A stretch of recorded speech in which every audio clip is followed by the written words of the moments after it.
Rise up!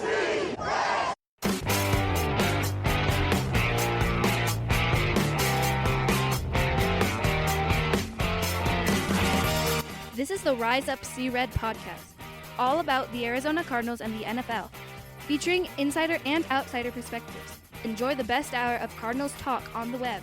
Now here are your hosts, Jess Root and Seth Cox.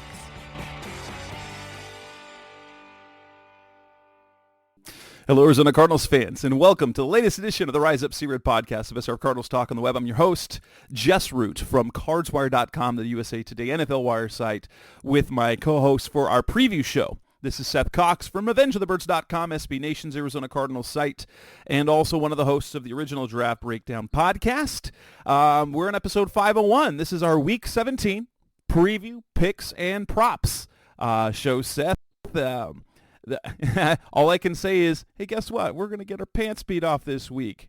But there's some hope that they might look a little bit good, offensively, right? Yeah, that's the hope. I mean, the drop off in what has happened in Philadelphia after Jonathan Gannon left is kind of appalling. I mean, it's crazy to see the difference a year has made. I wrote about it today, and it's not something that you see very often when you talk about a team that, I mean, realistically didn't lose any big name starters. I mean, I know Kaiser White's in Arizona. I know TJ The linebackers was the biggest thing that they lost. Is in Chicago, but quite frankly, those, theoretically shouldn't have been that big of losses.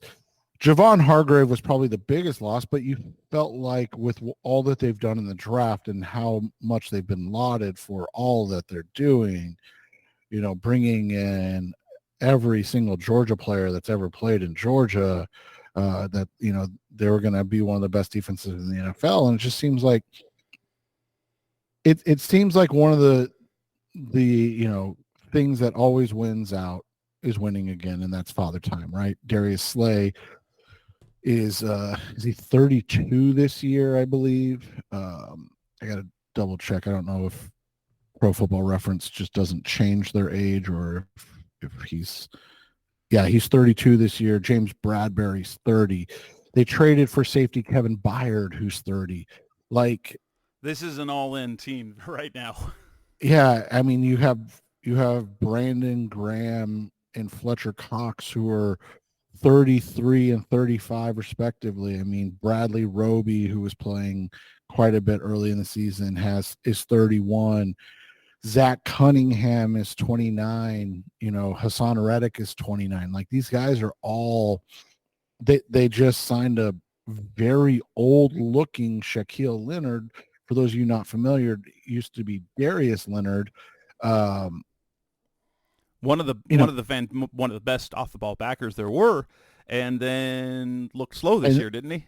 Yeah, just fell off a cliff. I mean, injuries have plagued him throughout his career, and then in 2022 he basically lost the whole season, and now it just looks like a guy that just can't move like he used to. And so you just look at it, as much as we have said, like, I think they do miss Jonathan Gannon, and the stats don't lie. I mean, that's the easy thing to look at. They were 8th last year in points per game at 20.2. They were 2nd in yards given up. This year, they're 25th in points per game, 24.4, and they're 20th in yards. So, like, 27 and 28 spot drop, 17 and 18 spot drop in one season. And I get it. Like, it's tough to lose TJ Edwards. It's tough to lose Kaiser White, but you and Javon Hargrave, that trio in the middle of the defense is very important. But I mean, to go from a top 5 defense to a bottom 20 in one off season without, I mean, it'd be different if you were saying like, hey, what's Jordan Davis and Jalen Carter aren't playing, right? They're hurt. If Hassan Reddick and Josh Sweat have been out all season, if Fletcher Cox, even though he's 33, just couldn't go anymore. But like these guys have all been healthy and playing almost every game. They've missed some time, but it's not overwhelming by any means. And so it's crazy to see all of this kind of play out because what was the stat before last game? Like the last 4 games or 5 games, they were statistically Like the worst defense in the league. Yeah. We can kind of look at it. So last year they were 8th in points allowed. They're 25th now. They were 12th in third down defense. They are third to last and 30th. They were 17th in red zone defense last year. They're 29th. They have 45 sacks this year so far. They had 70 last year. I mean, you weren't going to replicate the sack numbers, but all of like those important metrics, points allowed, third down, red zone, they are all significantly worse this year. And, as much as was the case about Jonathan Gannon is that people thought he should have done more with the defense that they had, and now they're doing far less with much of the same talent. Now, obviously, you've come in with a new scheme. You have new personnel running the scheme at linebacker, but like you look at it, you're like, were T.J. Edwards and Kaiser White that critical? You lose your linebackers coach, Nick Rollis, and the fun part is now kind of the story that came out for ESPN, how Philly's the Philly media, the Philly fan base, they're upset again about Gannon because they feel like that because he didn't tell them soon enough about whatever happened, that they lost out on Vic Fangio. But the funny thing is that Vic Fangio, honestly, we thought, and it felt like a long time, that he was a package deal with Sean Payton in Denver, and it was Miami that sweetened the deal for him to go there. So like for us, like Philly was never really a thing, right? Yeah, and but that's the thing is there always needs to be a villain for the bigger teams why things aren't going their way, right? And for the Eagles, it's the Cardinals. It's the Cardinals' fault that they're just not, that the so happy to see Eagles, that our team is affecting somebody, is impacting some other team somehow, because apparently, they're a bad team. So this bad Cardinals team is making the Eagles worse. Right, exactly. And so, it's just one of those situations, and you look at it, you kind of go through the season for them, and we're highlighting a bunch of things, and they have some really impressive wins. I mean, you go back early in the season, right? They beat a good Tampa Bay team pretty bad, 25-11, right? And then they beat up on the Miami Dolphins coming off their first loss of the season. The Eagles' first loss, they beat up on the Miami Dolphins 31-17. That first Cowboys game, they kind of were in control the whole time. But again, you kind of look at the numbers, and the numbers were staggering in those games. And, even the week before, you see their win over the Washington Commanders, and they gave up 472 yards of offense. I mean, just baffling. And then you go, and they beat Kansas City, right? And Kansas City hasn't looked great, let's be honest, this season. They've been recently. And then they beat Buffalo, but they gave up 505 yards of offense. And then they just get shellacked by the San Francisco 49ers. I mean, they just get... Well, they got not only shellacked by the 49ers, but the Cowboys as well, which was really worrisome for them. And then they got out physicaled by Seattle and gave up that big-time touchdown pass at the end of the game by Drew Lock. And then they barely, they gave up 25 to Tyrod Taylor and the Giants. Come on. Now, granted, they held them to 292 total yards, but the Giants put up 25 against them. Right. And, they finally kind of broke out of their offensive funk. And by the way, when you when you talk about their offensive funk, you talk about, a team that was still pretty easily averaging over 300 yards of offense every game, but they put up 465 yards. But you look at that offensive funk, and what it really boiled down to was their inability to throw the ball. From week 9, their win over the Dallas Cowboys, they threw for 183 yards. They had a bye week. They came out against Kansas City. Talked about they won, but they threw for 124 yards. Then they beat the Buffalo Bills, threw for 193 yards. Then in that 49ers game, they threw for 287 yards, but a lot of that was just kind of garbage time, chuck it up type of stuff, right? And their loss to Dallas, again, they're like you mentioned, their blowout loss to Dallas, 218 yards passing. And then against Seattle, only 143 yards passing. Like, their passing offense was bad. I mean, there's no other way around it. And you can't really make a lot of excuses. I know that they were without Dallas Goedert, but you can't tell me that. I mean, come on. A.J. Brown, Devontae Smith. Now, yeah, Goddard, but then you've got this is imagine Kyler with weapons like that this year. Wow.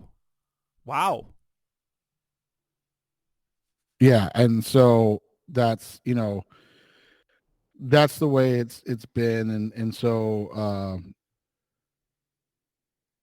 it's just really interesting to see how it's going to go, and where it all kind of falls in to play, because it's just been a weird year. And you look at it, I mean, AJ Brown's got basically 1,400 yards. We'll get into the numbers shortly. Devontae Smith's got over 1,000 yards. So, and like I said, I get missing Goddard, but like, he missed 3 games. Like, you can't tell me those 3 games were, so it's just one of those things that I just don't, see what the struggles have been outside of it's kind of been Jalen, right? Jalen Hurts, and we'll get to him, and he's having another very good year, but it's definitely a down year comparative to last year, where he was the MVP runner-up, and his numbers are probably going to end up similar, if not slightly better. But their numbers, when you kind of dive into them, are what is going to be worse. And more than anything, it's his efficiency that's back around where he was in his first 2 years, where there was a lot of questions about whether or not he was the future. Now he's completing a higher percentage of passes still. And so,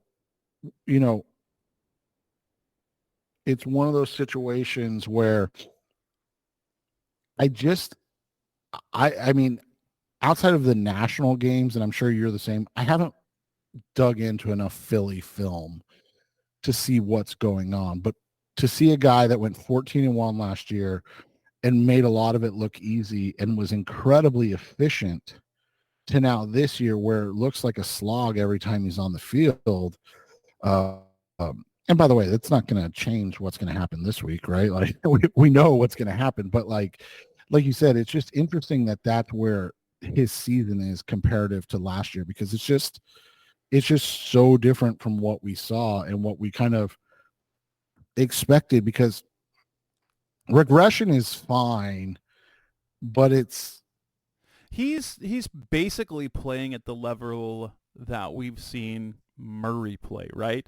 Like, that his play has been the level of what statistically, aside from the rushing touchdowns, that people are upset about why Kyler isn't doing better, right? Like what we saw last year before he got hurt, or even that in 2021 to some extent, because his impact was greater than his statistics, let's say. And while Hurts is, I mean, he could crack 4,000 yards passing, but 20 touchdowns, 13 interceptions.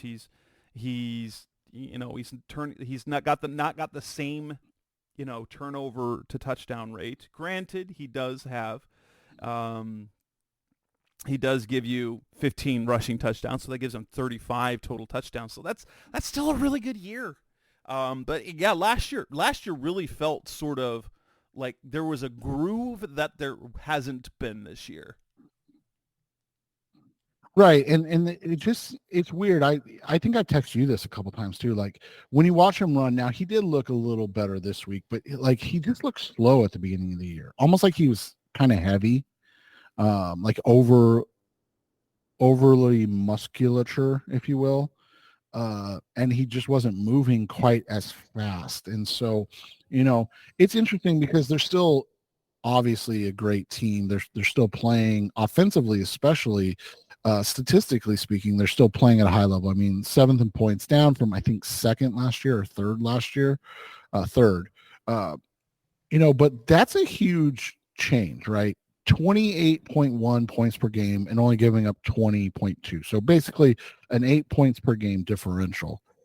And then you look at this year, it's 26.1 and 24.4. So, I mean, less than a 2 point per game differential. And they're basically a 500 team masquerading as an 11 and 14. And that's easy for me to say because I'm a non-biased observer of what's going on. But I mean, you look at their wins. You look at their wins, and they beat the Patriots week 1 25-20. They beat the Vikings 34-28. I mean, those are one-score games. They beat the Commanders in overtime 34-31.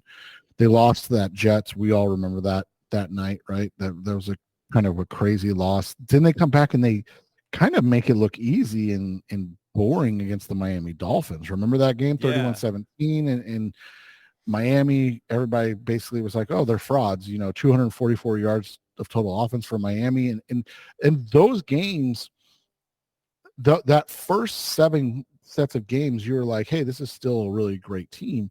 And then from there, everything just kind of flipped. They were outgained the next 2 games, even in wins, 374 to 472, 292 to 406.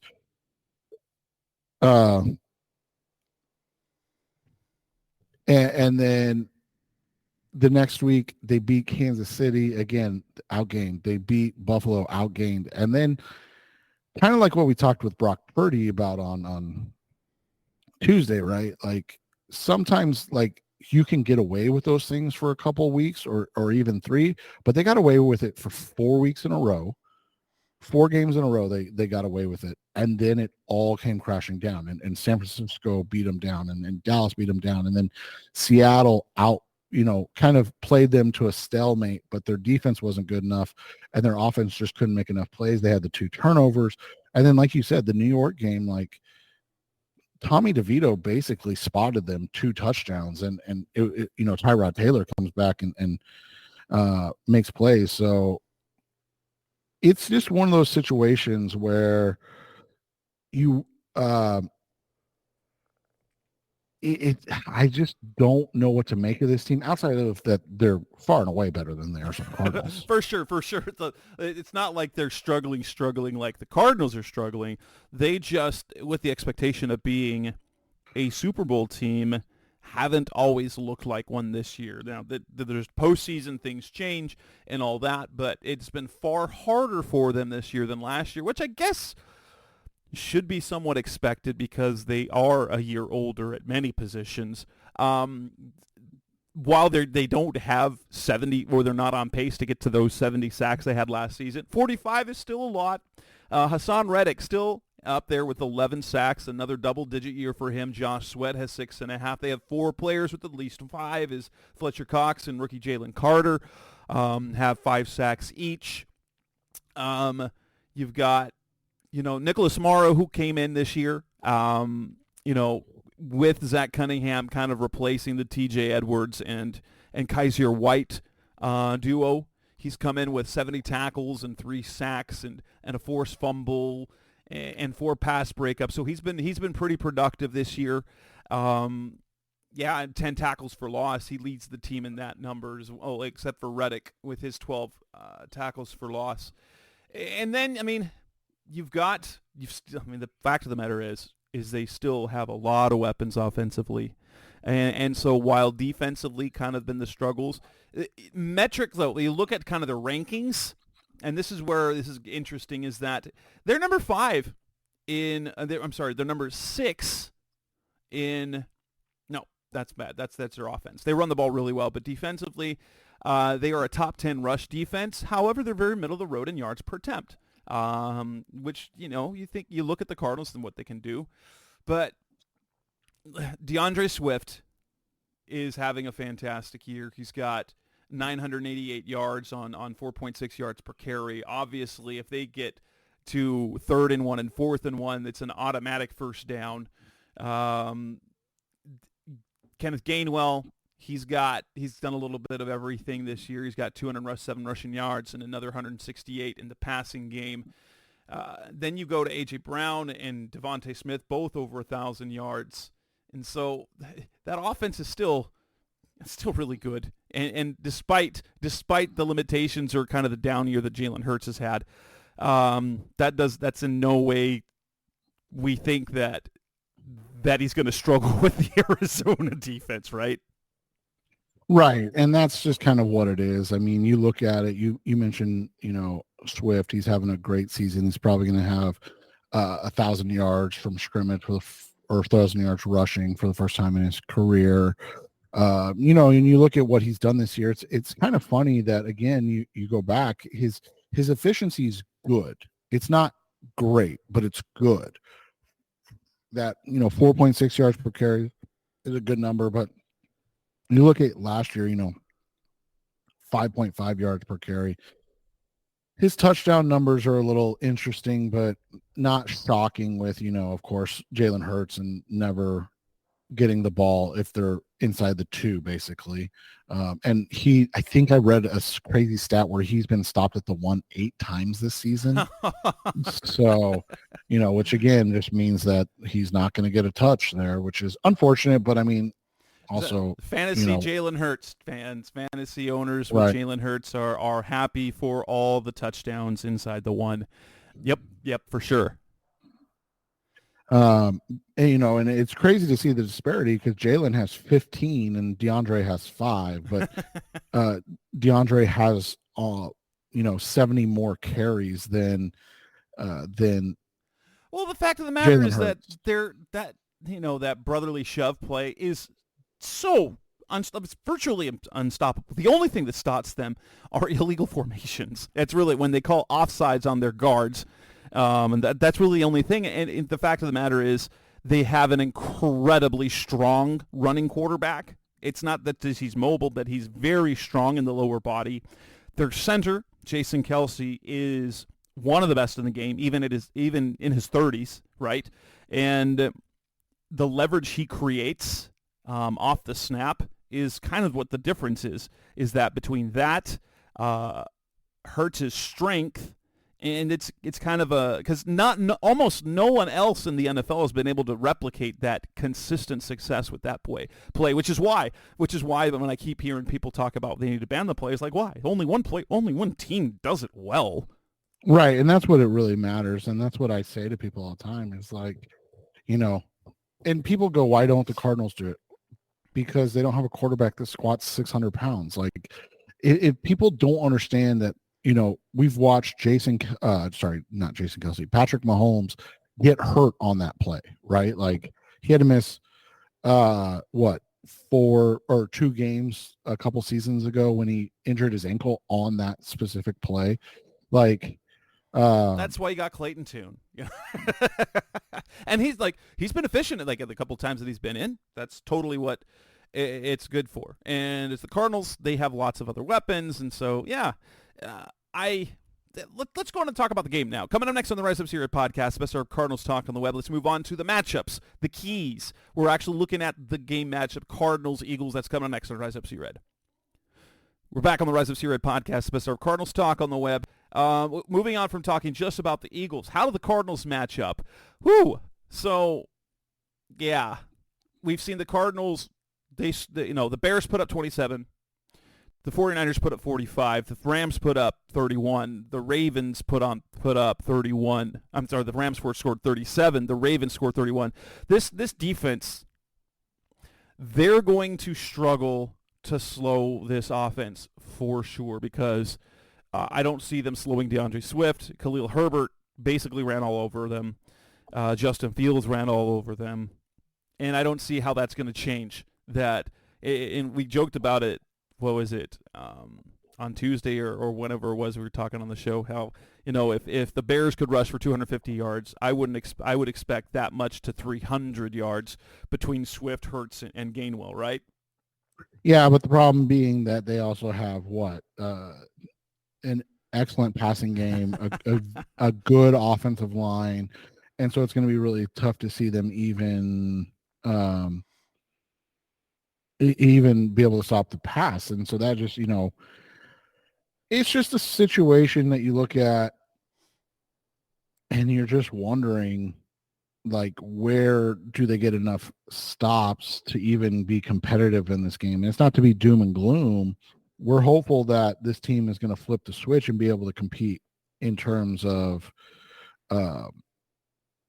scoring and keeping the game close that way, and then maybe be able to create a turnover or something of that nature. Get some sort of red zone stop, missed field goal, something like that. But this is, you look at what the Eagles were able to do. They 465 yards of offense last week against the Giants, and I can't see this game going any differently defensively.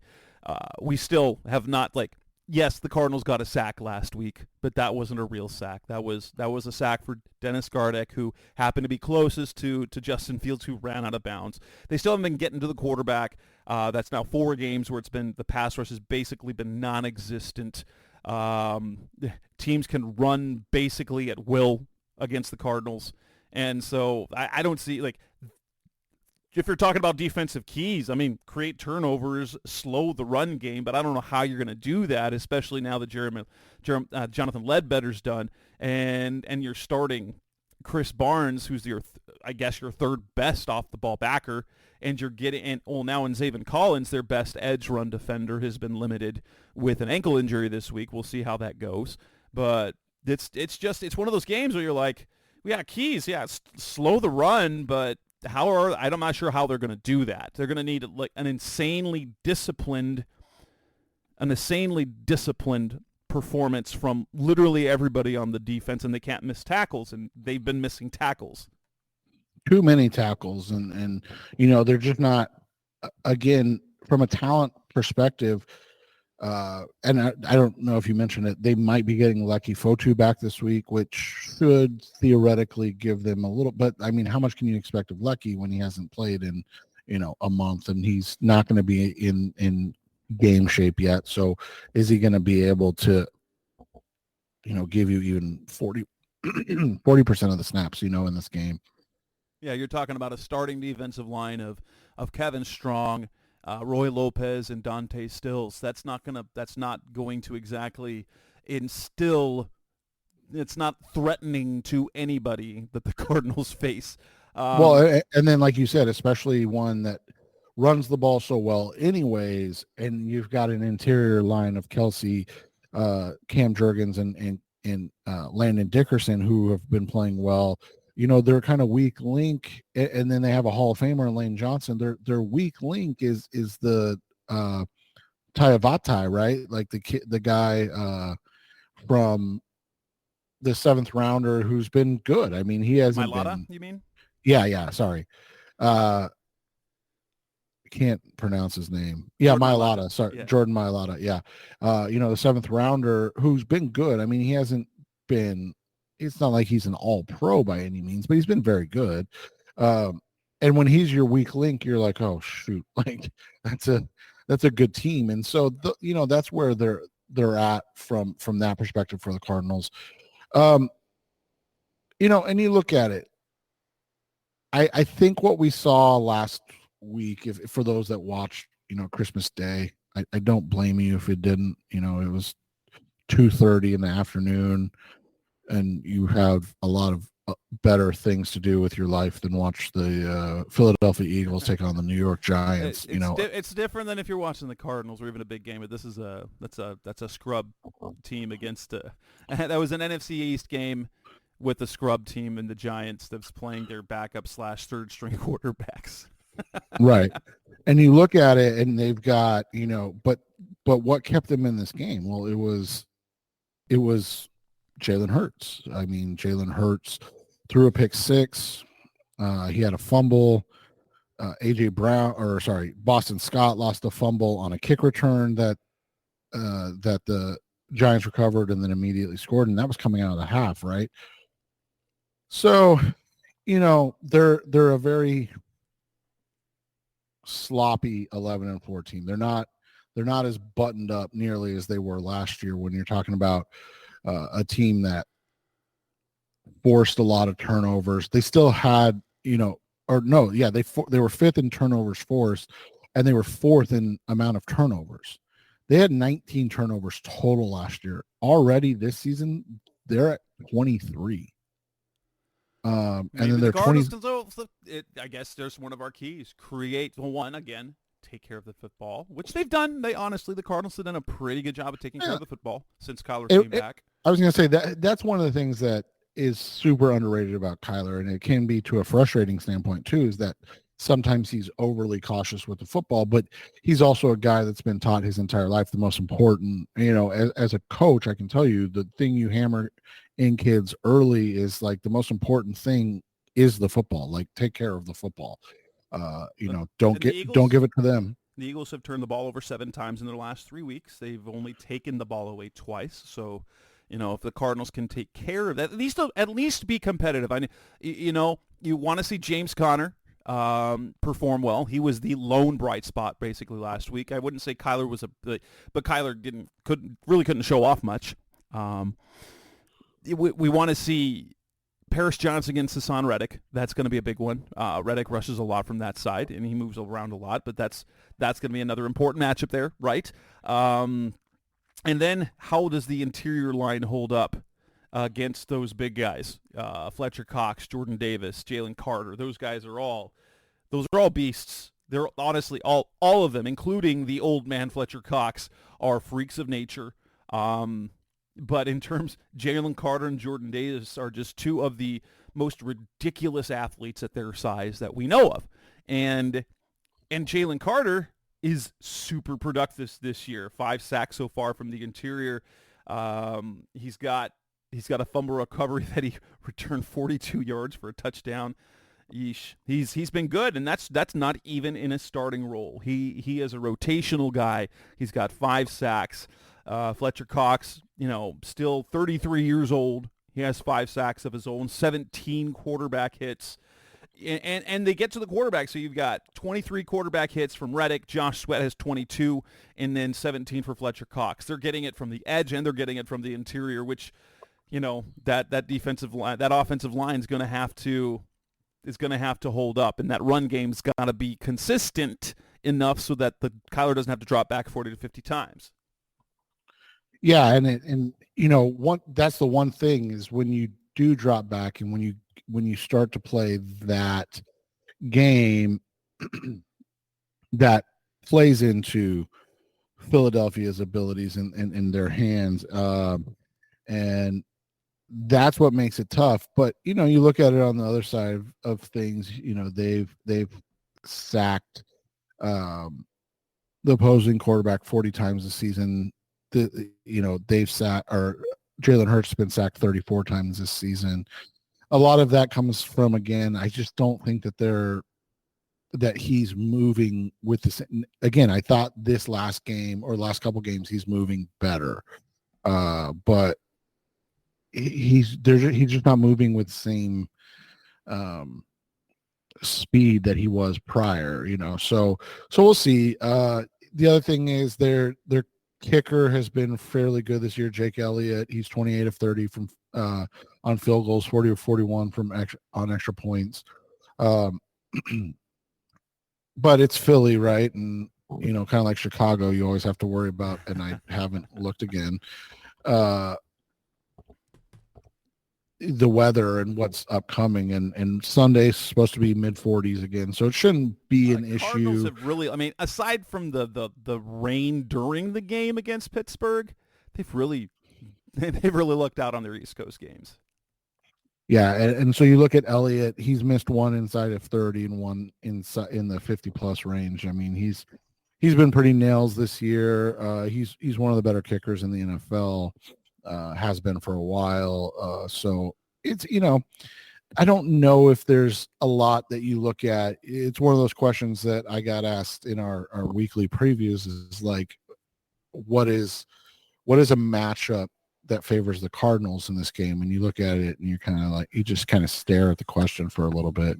And you're like, I don't really know. They might have a better kicker. Maybe.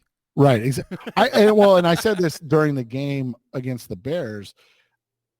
Outside of the fact that the Cardinals are doo-doo, like, why isn't Matt Prater being talked about as the all-pro kicker this year?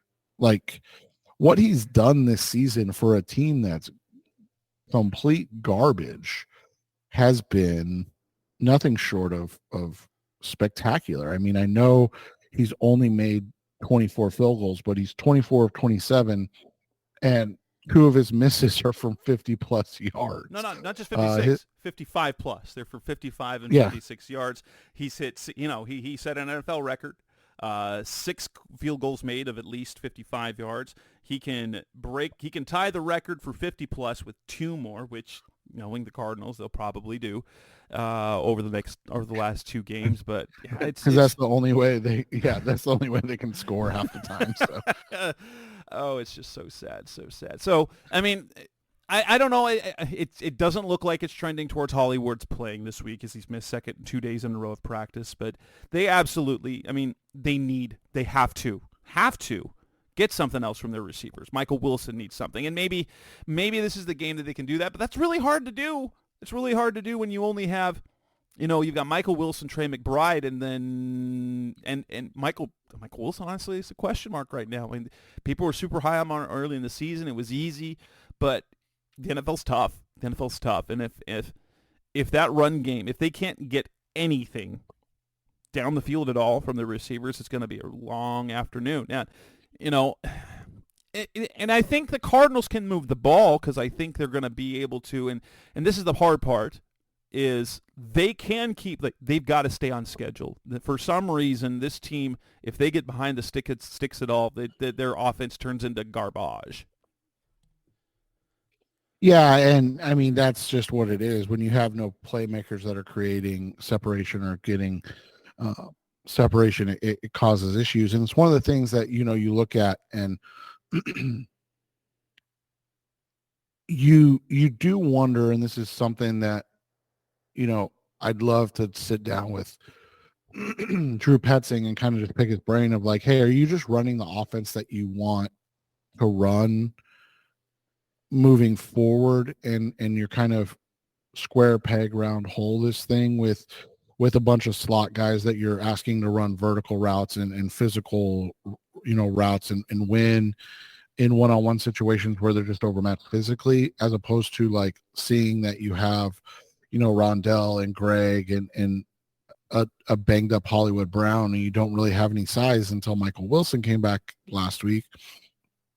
And why aren't you running more of those mesh concepts, those quick concepts, and getting the ball out quickly? I mean, if you look at this, and obviously, I mean, just from a stature standpoint, not from a talent standpoint, but a lot of this reminds me of those right after Randy Moss kind of fizzled out in New England, and the Patriots passing game was basically, Julian Edelman, right? Like you kind of watched what he did, and you go back to those, 2013, 2014, and he's catching the ball 105 times, but he's only averaging 10 yards per catch.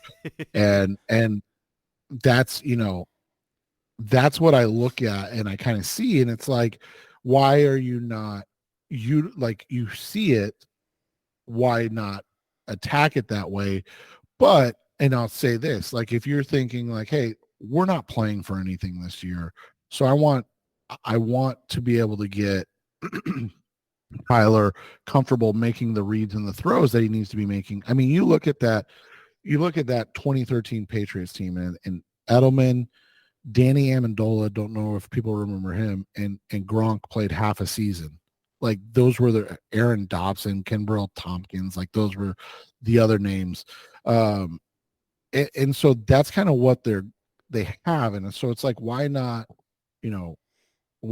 try something different. But if you're saying like, hey, this is what we're going to run next year, Kyler needs to be used to it. So when we bring in a Marvin Harrison Jr. or a Malik Neighbors or we sign a T. Higgins or whatever, that you're able and you're comfortable with the routes already. And now you're throwing them to different guys, but they're it's being done in a way that helps in terms of trying to figure out where and how those guys fit in. And so I don't know, because you look at this game, the biggest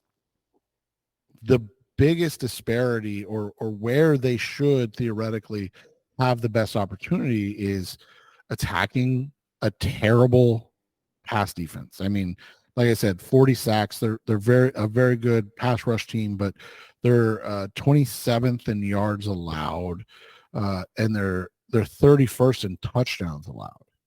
They're 29th in interceptions, and that goes back to what I talked about with all of a sudden guys like Darius Slay and James Bradbury hitting that age 30, 31, 32, and now they've kind of fallen off a cliff, because I think Darius was a all-pro just last year, wasn't he?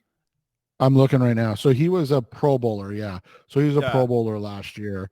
But, I mean, he had a great season. He had 3 interceptions, 14 passes defensed. He had a great season, and now this year he just looks kind of old and slow, unfortunately. And like you said, now he's hurting on top of that. Didn't play last week. Probably not playing this week. He just had no reason to, right? Yeah, like no reason to, even with him, or without him. So the Eagles should get Avonte Maddox back this week, I believe. Yeah, and I think he's their slot guy typically. And sorry, it was Bradbury was a second team All-Pro last year. That's who it was, and he looks. And again, this isn't a 1-for-1. I don't want people to take this as like he's bad. No, but he has looked very bad this year.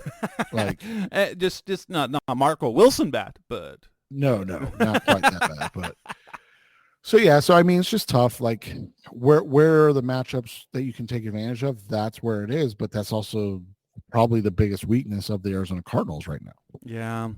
Yeah. Coming up next on the Rise of C Red podcast, Mr. Cardinals Talk on the Web. Let's wrap things up to the predictions and prop bets section. That's coming up next on Rise of C Red. We're back on the Rise of C Red podcast, Mr. Cardinals Talk on the Web. Let's move this along to our predictions and the prop bets that we like in this game. Recording on a Thursday afternoon. We don't have a ton. We don't have the alternate, but we've got some things that we like, and looking at some of the props. So I will say, because what I expect this game to be, the total is at 47.5, 48, depending what you're at. I wrote today for our NFL Wire for all 16 games. It's 32 prop bets. I said take the alternate over, because you can get over 50 at plus 110. Now, if you want to get spicy, because I think spoiling my prediction down the line, I think it's going to be a 37-24 type game where the Cardinals get blown out, but still show some life offensively, and that would put them over 55. So if you want to get a little spicy, go up to like over 55 or 53. I think 53.5 I saw was at plus 150. That's fantastic. Those are fantastic odds. And so I'm saying, at least get into the plus odds category for the total, and take over 50 in this game for plus 110. Yeah, I like that. And you can look at even on a couple of things. And one of the things that you just mentioned, the over on Eagles points, if you're confident, over 31.5 is plus money, and then over 34.5 is plus 190. So if you want to get, kind of specific on top of what Jess is saying, stacking up that over number total for the game, the Cardinals over 21 or over 20.5 is plus money. So like if you are confident in those things, those are all plus money bets A good chance to make a little bit of money, right, on that one. When you look at the props, the one that sticks out first is obviously going to be DeAndre Swift. I literally just saw this move from my eyes from 68.5 to 70.5 in the last 10 seconds. 60.5 over that easy. Over 7.5, I still think it's easy, but with that high, it does make it a little tougher to ladder, which is something that you and I both like to do, especially with numbers that we think would have been locks. And you can get, I bet, on BetMGM, they don't do the 10-yard increments, but you can do over 7.5 and ladder that with 75 plus and probably get near even money on that bet. And that's probably a really safe and easy play. On the flip side, let me ask you this. I don't think Jalen Hurts is going to have to run that much. Yeah, probably. And not. his number is stupid high, 44.5. Yeah. Rushing yards. I almost feel like, and I'm going through his numbers, he's only hit that number 4 times this year. The last time he hit it was 2 weeks ago in their loss to Seattle. Again, if you go to their wins or their games where they're, winning, he's only hit that once all season. What I mean by that is you probably don't need him to run for a lot of yards against the Arizona Cardinals. 44.5 seems like a lot. I'd take the under on that one. We don't typically do unders on this, but no. I think on this one, I like the under of 44.5. I just don't see him having to run that much that makes sense. in this game. The funny thing is, a prop that is 100%, easy, I would not even touch. And in fact, the fact that his Hurts plus or 2+ touchdowns is plus 180, those odds are terrible. Those are terrible odds. Even as to score 3 or more touchdowns is plus 550. Not good odds. We've explained he is going to be the vulture, the touchdown vulture. I don't like his number. I mean, minus 280 is an absurd number unless you're just going to throw that into like a big parlay just to get a little extra juice. I hate that number. I wouldn't even touch it. Kyler he had his 2 touchdown passes last week. Take this one. Over 1.5 touchdown passes plus 170 against that pass defense. That's a really, really, really nice looking bet right now. It really is. And we highlighted why, right? Really bad defensively, haven't done a great job, and they're 31st in passing touchdowns allowed. The other one that I like is to look at Hurts throwing an interception. He's been careless with the ball this year, and that's plus money, plus 140. Again, doesn't mean that they're going to return it for a touchdown or anything like that, but that's a play I like as well. And BetMGM's, the odds are even a little bit better at over half. Over 0.5 is plus 155 for the moment. For the moment, at least. Yeah, until this comes out and people hammer it, and then it's down. So you have those numbers. Let me ask you a couple more that are interesting. AJ Brown, I feel like this is another one of those sucker bets. 81.5. It feels like he's going to get that with ease. But you know what the one I think is Devontae Smith. I think that's the one that they're 53.5. What? Yeah. I mean, and you look at AJ's production this year, his yards, he's only been under 81.5 in 6 games or 7 games, sorry. And he's got some absurd games, but at minus 115, I don't like it. I wouldn't take the under, by the way. I just would stay away from it because this could be a game that gets out of hand so quickly. Yeah. Or they're running the ball so efficiently that they don't end up needing to throw him the ball. That's just where I am with a play like that.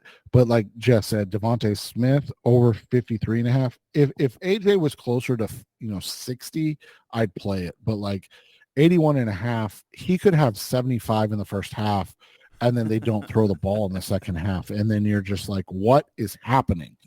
Trey McBride's the same thing, 64.5. I like that number. I would like it more at 54.5. Like, Yeah. They don't have enough talent. It's ironic that you have four, and at least DraftKings, you have four choices for the Eagles, but you only have two for the Cardinals, James Conner and Trey McBride. That to tell you about all you need to know about the whole situation in terms of interesting line for James Conner. And this is especially after what we saw from him last week. Over 2.5 receptions is plus 115.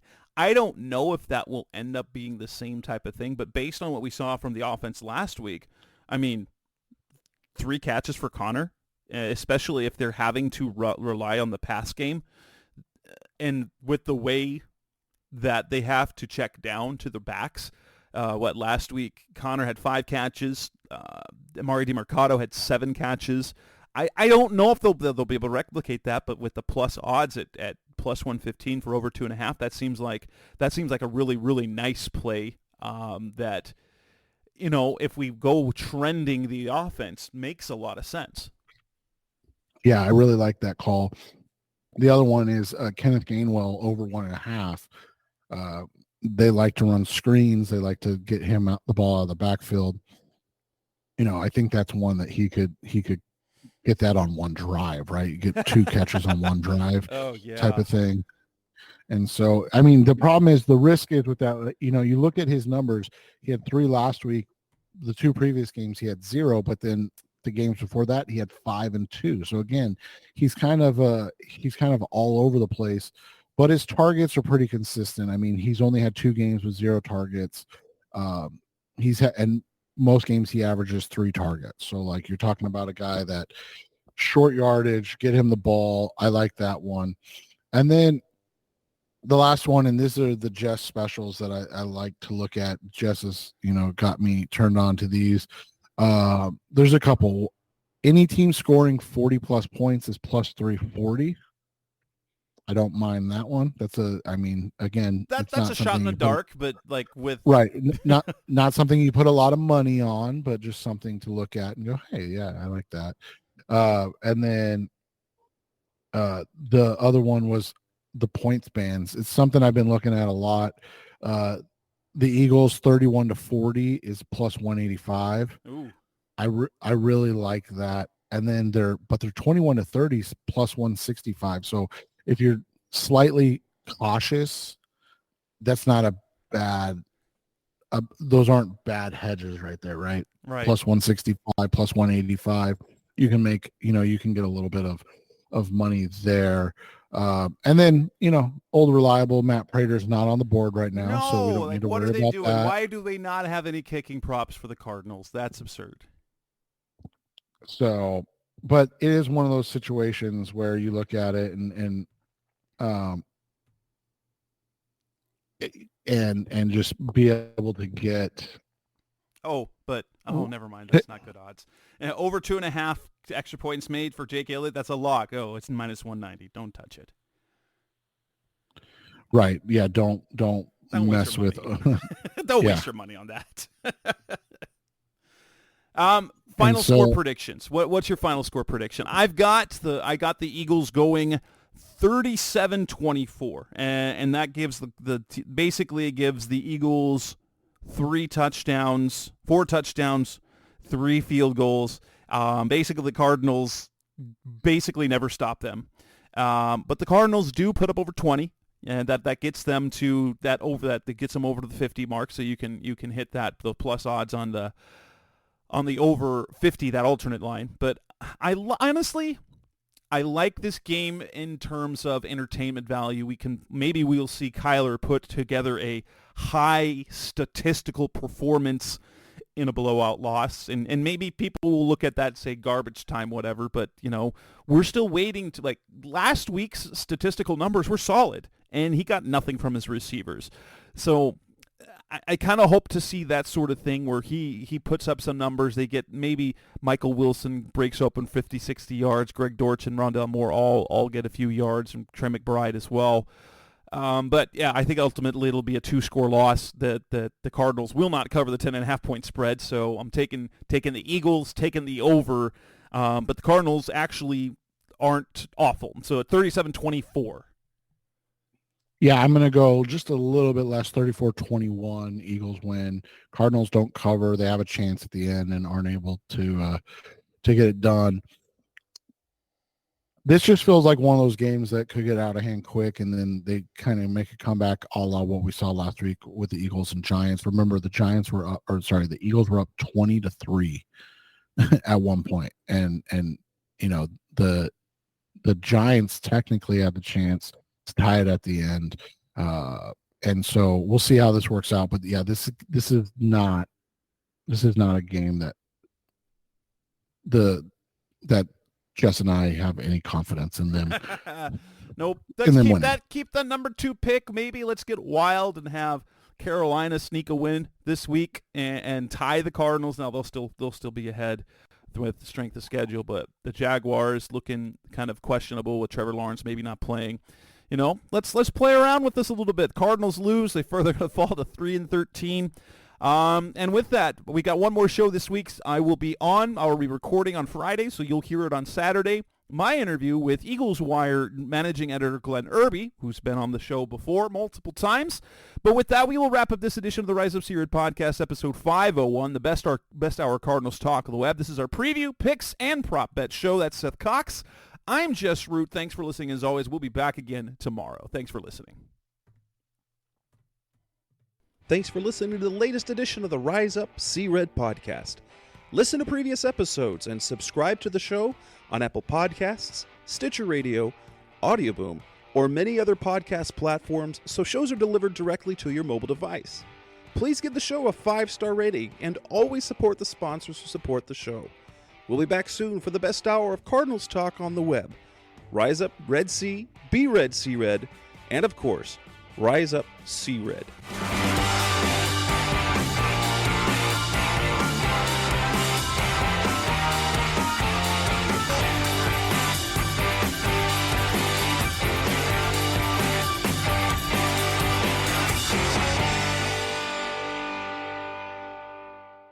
Roll!